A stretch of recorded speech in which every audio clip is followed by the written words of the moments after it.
Welcome back to Bible Time. This is episode 71, and we are in Psalm 18, and that means that we have hit the end of our attempt to go through every verse because there's only 3 psalms in the 150 psalms that are longer than this psalm. So we're going to go through it quickly and in big chunks, but that means that it's going to be on you and the amount that you study and read and the amount that you try to get into the details that you're really going to get out of this. And I'll give you a little secret. My help to you guys and my hint to you guys is to go back and to read 2 Samuel 7 and Psalm 2 and then come back to this psalm and read it again. So if you want to do that, beforehand, you can get ahead, do your little extra work. That's totally up to you. But let's get into this psalm.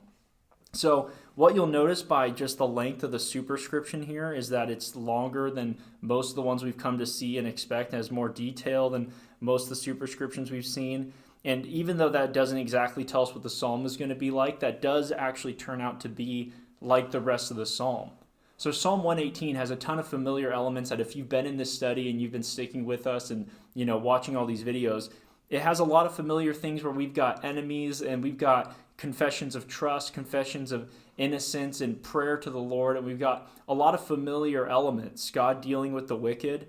But everything is dragged out. It's longer and it's deeper and it's more expansive. And we'll see that by the time we come to the end of this, you'll see exactly why that is. But let's just get into the superscription. So we have for the choir director, a psalm of David, the servant of the Lord. The servant of the Lord. We haven't seen this term yet, but little hint. I told you guys to read 2 Samuel 7.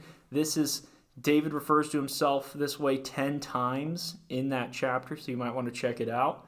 Right? So it says, who spoke to the Lord the words of this song in the day that Yahweh delivered him from the hand of all his enemies and from the hand of Saul. And he said. So this is the introduction to our psalm, and we have the context that it's the Lord has given rest to David and rest from all his enemies, and specifically also from the hand of Saul. And what's interesting about Psalm 18 is you can actually read this almost, so it's the whole psalm with some variations in 2 Samuel chapter 22. And one thing that's important to know about that chapter is that this psalm is speaking about God's absolute provision for his king and the way that God uses the king to fight his enemies. We'll see a lot of familiarity to Psalm 2.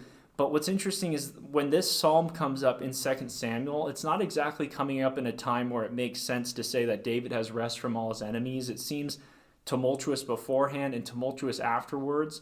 And it begs the question, if this psalm isn't talking about David's rulership and David's kingship, then who is it talking about?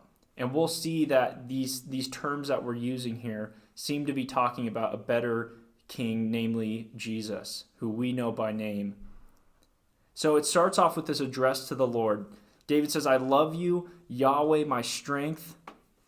The Lord is my rock and my fortress, my deliverer, my God, my rock in whom I take refuge, my shield and the horn of my salvation, my stronghold. I call upon Yahweh, who is worthy to be praised, and I'm saved from my enemies. So one thing to just take note of is how many, it feels as though David is addressing God in just this overflow of ways that he is viewing God as his source of strength and protection. He calls him my strength, my rock, my fortress, my deliverer, my God, my rock, right? My shield, the horn of my salvation, my stronghold. And so he has all these names for the Lord that talk about his provision for him, that he says that he is taking refuge in the Lord, right? That's a familiar idea. We've seen this before. And so we have this address of confession from David that he knows the Lord as someone who is able to help him, right? He says, I call upon Yahweh who is worthy to be praised, and I am saved from my enemies, right? That's the sum of how this works. David is the king of Israel, and when he calls on God to save him, he is saved from his enemies. That's how it works to be a king in Israel. That's how it works to be a king in Israel. God said to Abraham, I will bless those who bless you. I will curse those who curse you. Being the king of that nation, you bear those promises in your own kingship. And you'll see that again in 2 Samuel 7. You've got to go read it. All right, so let's get further into this psalm. Here's the problem, right? We've had the address. David has confessed trust in the Lord. But he says this, he said, the cords of death encompass me. The torrents of ungodliness terrified me. The cords of Sheol surrounded me. The snares of death confronted me. Right? So you have this, we've seen this before where David is talking about, there's no praise for you in Sheol. And, he's talked about his fear that he's going to be killed and that his enemies are going to overtake him. But we have four, vivid descriptions: the cords of death, the torrents of ungodliness, the cords of Sheol, the snares of death. Death here, not just being, physical death, but related to Sheol being that place of death, where you go when you die, right? The torrents of ungodliness. This word is really like the valleys. We think about, the valley of the shadow of death in Psalm 23. The cords being these ropes that are tying David up and pulling him down to death, right? Whoever's speaking is saying that death seems powerful here and death seems unavoidable, and it seems like there's this overwhelming presence of destruction around him. What does he do? He says, in my distress, in this problem, I called upon Yahweh. I cried to my God for help. He heard my voice out of his temple, and my cry for help before him came into his ears. Right? So if you watch the video we did yesterday on Psalm 17, this language is so familiar, right? He heard my voice and my cry, and it came into his ears. He's saying that the Lord heard my petition, and he heard my crying out for help, and he answered. Right? And this is where, in a lot of the Psalms that we've seen, even if you were to just breeze through, Psalms 1 through 17 to see how does God respond when when David cries out for help against his enemies, it'll usually say, in a brief statement how God dealt with his enemies. But here, verses 7 through 15 are this poetic, epic description of God's response. So what happens when the king cries out? It says, then the earth shook and quaked, and the foundations of the mountains were trembling and were shaken because he was angry. Right? God was angry. Smoke went up out of his nostrils, and fire from his mouth devoured. Coals were kindled by it. He bowed the heavens also and came down. Right? God is so angry at the fact and angry at the enemies of his king that he comes down with thick darkness under his feet. He rode upon a cherub and flew, this heavenly being. He's flying through the air, and he sped upon the wings of the wind. Right? This crazy language. He made darkness his hiding place, his canopy around him, darkness of waters, thick clouds of the skies. All of this sounds like creation narrative. All of this sounds like the words of the earliest verses in Genesis, right? Before the earth, the darkness and the waters and all of this stuff. And it sounds like Sinai, where the fire and brimstone and the smoke and the rumbling of the mountains, right? All these times that we are seeing the absolute power of God, it's as though when God's king cries out to him, God will violate the barrier between heaven and earth. Right, from the brightness before him passed his thick clouds, hailstones, coals of fire, and Yahweh also thundered in the heavens, and the Most High uttered his voice, hailstones and coals of fire. He sent out his arrows and scattered them, and lightning flashes in abundance and routed them. Then the channels of the water appeared, and the foundations of the world were laid bare at your rebuke, O Yahweh, at the blast of your breath of your nostrils. We see God is basically decreating the earth, pulling back to the foundations. Why? As a response to the death, the all-encompassing death of this king crying out to him. Right? He says, he sent me from on high. This is again the king talking. He sent me from on high. He took me. He drew me out of many waters. Right? Who does this sound like? He sent me from on high, and he took me, and he drew me out of many waters. Right? In 2 Samuel 22, when this psalm is said first by David, the word that's used for torrents is translated it's the word water. And so this idea that he drew me out of many waters and that he saved me, the idea of death and the ocean in the Bible being this mysterious and deep and powerful place that destroys boats and has the Leviathan and has the depths that are unknown. That God saved me from these depths, from this situation. He delivered me from my strong enemy, from those who hated me, for they were too mighty for me.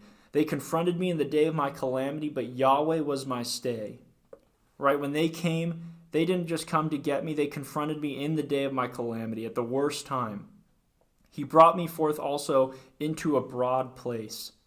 Right? A broad place. This is contrasting the idea of the word torrents, this valley, or sometimes even a tunnel, this small stream where you feel enclosed on each side. But it's saying that God took me and He saved me and He brought me to a broad place, a safe and secure place. He rescued me because He delighted in me. Because He delighted in me. We continue, the Lord has rewarded me according to my righteousness. So we've seen a confession of innocence before from David.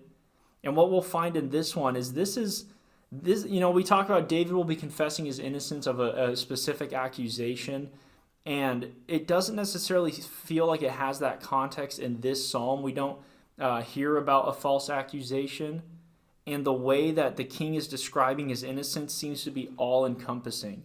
So just read through these verses with me. Yahweh has rewarded me according to my righteousness. According to the cleanness of my hands, He has recompensed me. For I have kept the ways of the Lord, and have not wickedly departed from my God. For all His ordinances were before me, and I did not put away His statutes from me. I was also blameless with Him, and I kept myself from my iniquity. Therefore Yahweh has recompensed me according to my righteousness, according to the cleanness of my hands in His eyes. Right? So this king is confessing in these verses that he has kept the way of God in every time, in every way. Right? And that he is righteous and he is blameless, that he has kept the way of the Lord. Right? And this is going back to, the Lord Yahweh delighting in His king. Why? Because this king is a righteous king, and he is a king that God is going to come to protect and honor because he follows the way and the word of God. Right? And then the king goes on to explain, with God, this is how it works. He says, with the kind, you show yourself kind. With the blameless, you show yourself blameless. With the pure, you show yourself pure. And with the crooked, you show yourself astute. Meaning that God responds in kind to those who practice righteousness, but to the one who perverts and changes and lies and deceives, the Lord is far off, and He seems even, maybe your translation says, torturous to them. For you save an afflicted people, right? So God is just, and He recompenses those who deserve honor with honor. And He's also merciful, right? That He saves an afflicted people, but haughty eyes you abase, right? For you light my lamp, you light my path. The Lord my God illumines my darkness. For by you I can run upon a troop being a barrier, right? Parallel with this idea, and by my God I can leap over a wall. Right, this king is empowered by Yahweh to do things that we would say are impossible, right? You can't run over walls and leap over walls, but this king can. This king can. As for God, His way is blameless. The word of the Lord is tried. He is a shield to all who take refuge in Him. For who is God but Yahweh? And who is a rock except our God? The God who girds me with strength and makes my way blameless. Right? So he's saying that the source of his blamelessness is Yahweh Himself. He makes my feet like the hind's feet. This word hinds, we don't really use it. It means deer, right? Like the deer's feet. He sets me upon high places. He trains my hands for battle so that my arms can bend a bow of bronze. You have also given me the shield of your salvation, and your right hand upholds me. Right? We've seen this before. All these ideas are familiar. If you've been in the Psalms with us, these ideas, it's almost like all the Psalms are coming together to describe the relationship of this king and his God. Your gentleness makes me great, and you enlarge my steps under me, and my feet have not slipped. We saw that idea in the last Psalm that, the king is on the path that God has decreed. I pursued my enemies and overtook them. Now, here's something interesting. What we see in these verses, we see that the king is talking to God, and he says, God does this, he does this, he does this, you do this, you do this, right? And now he's saying, I pursued my enemies, I shattered them, right? So I pursued my enemies and overtook them, and I did not turn back until they were consumed. A lot of times in the Psalms so far, we have these glimpses of God's provision where the enemy is going to be defeated, or there's this promise that the enemy will be defeated, or there's this, remembering, okay, God deals this way with the wicked. But in this psalm, we actually see God doing it, and he's doing it through the righteous king, right? So now it's not that the enemies are surrounding, it's actually the king has pursued them and they're running away, right, until they were consumed. In verse 38, I shattered them so that they were not able to rise. They fell under my feet. This word, God does this to enemies. This is what God does. This is what a king does to enemies. He shatters them. And it says that the king is doing it so that they're not able to rise. They fell under my feet. Again, this is what a king does. Psalm 110, the Lord said to my Lord, sit at my right hand until I make your enemies a footstool. Right? So this idea that the king has his enemies under his feet and he's trotting over them. He is winning and he is victorious. For you have girded me with the strength for battle. Right? God is the one empowering him and giving him strength. You have subdued under me those who rose up against me.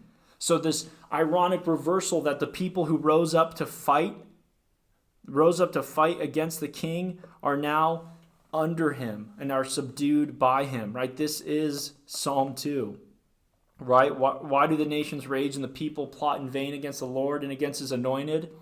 The Lord says, as for me, I've set my king in Zion, my holy hill, and you need to fear him. Kiss the Son, lest he be angry with you. Right, verse 40 continues, you have also made my enemies turn their backs to me, and I destroyed those who hated me. They cried for help, but there was none to save, even to Yahweh, but he did not answer them.